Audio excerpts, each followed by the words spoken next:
Faustão, né? Nosso querido Fausto Silva, Faustão aí. Vocês sabiam que tava bem ruim, tava bem mal aí do coração, precisou passar por um transplante. Fez um vídeo ali quase de despedida, né? Tava com um tom meio de despedida ali, porque ele já tava basicamente respirando. Tava basicamente dependendo de aparelho, já tava bem mal. E ele entrou na fila do SUS para a questão do transplante. E aí foi feito, né? Ele estava internado, né, desde o dia 5 de agosto, no último domingo, dia 28, ele passou pela transfusão com sucesso lá no Hospital Albert Einstein. Inclusive, ele já fez vídeo aí agradecendo a família lá do doador e tal. O procedimento durou cerca de 2h30, né? Depois disso, ele ficou lá na UTI um tempo para recuperação. E o que acontece, né? A gente sabe que existe uma fila de doação de órgãos no Brasil que é grande. E quando o Faustão entrou nessa, né, já teve a galera levantando, tipo, pô, a gente sabe que o Faustão é rico e tal, né? Rapidinho vai aparecer um coração para ele aí e tal, como se tivesse um mercado de órgãos aqui no país ou alguma coisa assim. E já rolam fake news, né, há muito tempo. Antes da gente usar o termo fake news, para falar de doação de órgão no Brasil é muito complicado isso, né? Já rola muito essa coisa de que haveria um tráfico de órgãos no SUS, que se você chega lá com uma unha encravada, os caras vão te matar para roubar teu rim, né? Coisas assim. E o Faustão conseguiu o coração muito, muito rapidamente, e aí começou, né, a aparecer todo tipo de boato e tal. E o filho do Faustão veio a público, um representante do setor, né, de transplantes do SUS veio a público, representantes do próprio Albert Einstein vieram a público também explicar que não, que na verdade existe a lista, tem uma fila, só que essa fila ela é móvel. O que acontece? Depende do grau de risco e depende da compatibilidade daquele órgão. Por exemplo, no caso do Faustão, se eu não me engano, ele precisaria de um coração do sangue tipo B, né, que é mais raro. Então apareceu a tempo ágil de ser feito esse transplante, visto que se ele não fizesse com urgência, ele ia para vala, ele ia de Americanas. Então, assim, se eu e o Marcelo estamos na fila para doação de órgão, e eu ainda tô bem, digamos assim, posso viver ali mais um tempo, né? Tipo, o médico fala, olha, você tem aqui uma meta de que, sei lá, até 6, 7 meses com medicamento dá para esperar.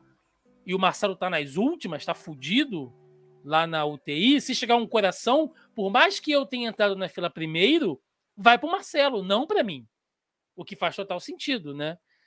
Até porque na semana em que o Faustão fez o transplante, morreu aqui no Rio de Janeiro o MC Marcinho, né, uma das relíquias clássicas aqui do universo do funk music aqui, que ele também precisava de um transplante de coração, mas o caso dele tinha outras complicações também, então começaram algumas comparações, assim, enfim, né, é um caso, eu particularmente fico feliz que o Faustão tenha conseguido fazer seu transplante. Isso prova que, por mais precário que seja, por mais sucateado que seja, por mais que sejam as dificuldades que alguns profissionais encontram dentro da área, a gente tem que proteger o SUS, gente. Porque isso aí foi graças ao SUS. E nessa hora, meu amigo, você pode ser milionário, bilionário, não tem essa. Não tem essa, sabe? Então, assim, é o que a gente fala. Parece papo furado, mas tem que proteger, tem que apoiar. Funciona perfeitamente? Não. Os hospitais por aí são uma droga, boa parte sim. Tem funcionário que faz o atendimento de merda? Tem, mas ainda assim a gente tem que apoiar o SUS, porque é graças a isso que o cara tá aí, né? E eu espero de coração que o sem querer fazer um trocadilho, né? Mas eu espero de coração que o Faustão, assim, ele saiu dessa já fez um vídeo em agradecimento, que ele dedique parte da fortuna dele e da força midiática dele em uma campanha perpétua, tá? Vitalícia agora, em campanha de doação de órgãos, cara. Porque ele, nesse momento, é o símbolo maior, sabe, de impacto nacional. Um cara que tem mais de 30 anos de carreira, um dos maiores comunicadores do Brasil, da América Latina. Ele tem o dever moral agora, de a partir de agora, levantar a bandeira da doação, sabe? E ajudar as pessoas, ajudar com toda a sua influência o SUS nesse momento, porque é graças a isso que ele tá vivo, cara. Então, se o Faustão vai viver aí, já tá veaco, né? Se ele vai viver aí mais 10, 15, 20 anos, ele deveria empregar todo o capital humano dele e financeiro ali, parte, né? Em prol dessa causa. Tibi, pode comentar, se quiser. Eu vou falar, você falou basicamente tudo, muito importante.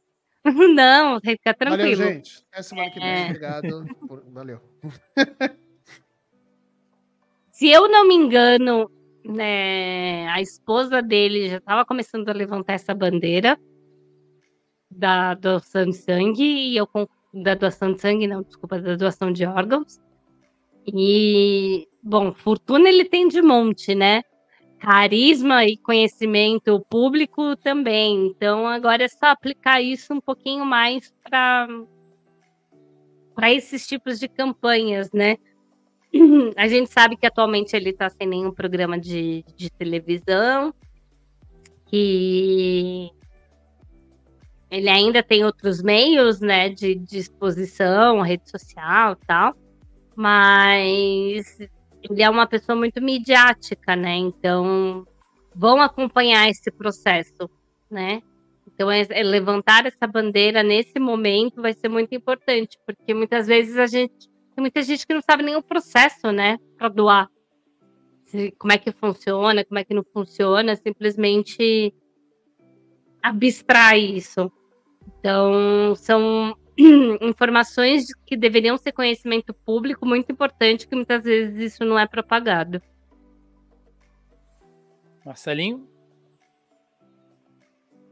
Eu concordo com tudo isso e eu acho que a única coisa que eu posso adicionar em relação à discussão é porque muito fala-se dessa fila, né, dessa tal fila, né, e tudo mais, e eu acho que o Thiago, ele explicou muito bem como é que funciona a tal fila, porque não existe uma fila necessariamente, né, existe uma fila de prioridade, né, e naquele momento o Faustão, assim como poderia ser o meu pai, poderia ser outra pessoa, enfim, era a prioridade para aquele tipo de coração, e tinha um disponível que pudesse salvá-lo naquele momento. E tudo isso só foi possível realmente por conta do SUS, né? Então, quando a gente fala do SUS, para a gente proteger o SUS, cara, não é só questão de militância nem nada, não. O SUS, os hospitais públicos, tudo isso está sucateado, né? Por conta do poder público, porque é o poder público que tem que gerir esses hospitais, fazer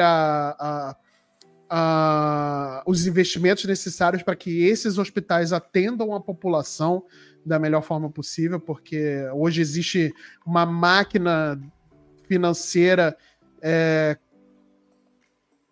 voltado para o plano de saúde e tudo mais. Plano de saúde é um negócio muito caro. Canibalesco, cara. Canibalesco. Criminoso, imoral o mercado. Imoral. O lobby que esses caras fazem.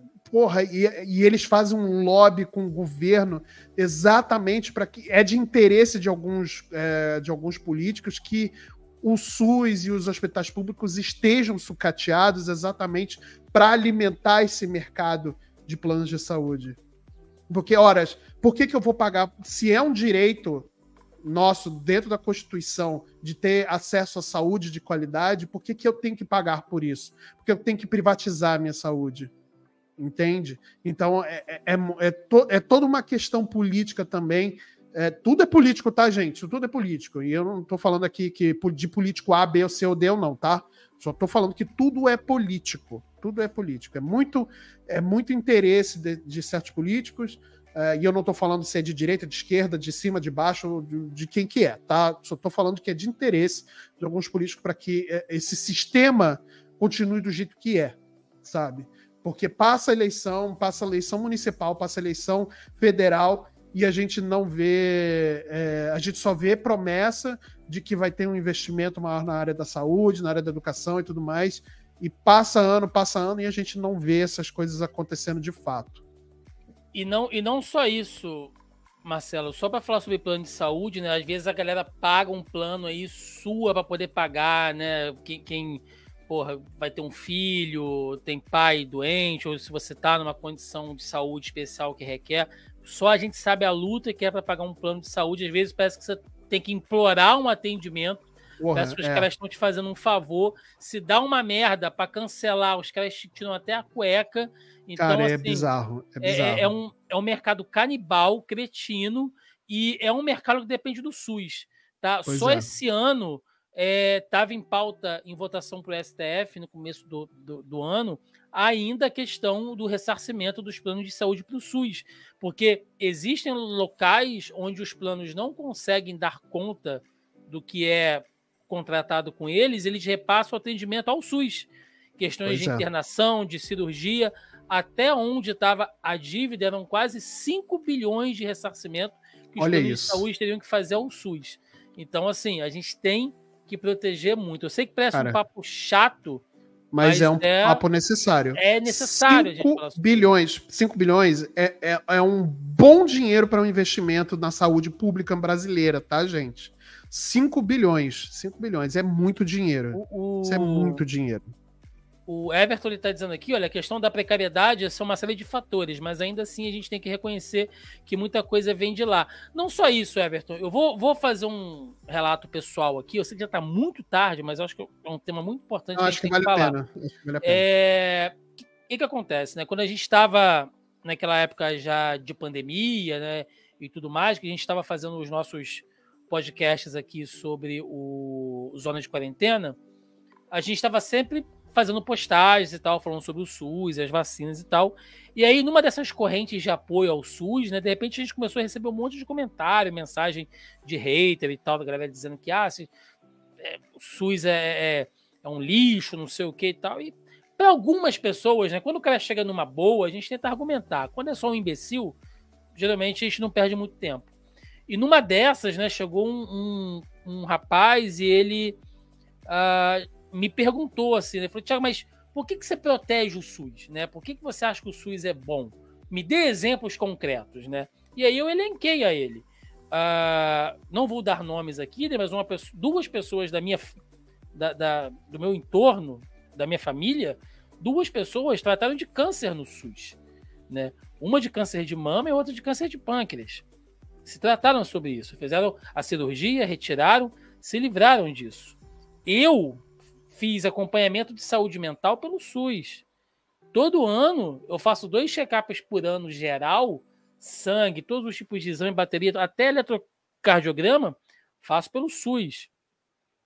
Minha mãe teve que fazer 2 cirurgias nos olhos, fez pelo SUS. Meu irmão teve que passar por uma internação, fez pelo SUS. Então, assim, todo mundo próximo... Minha mãe vai fazer uma cirurgia de retirada de câncer de pele por conta do SUS.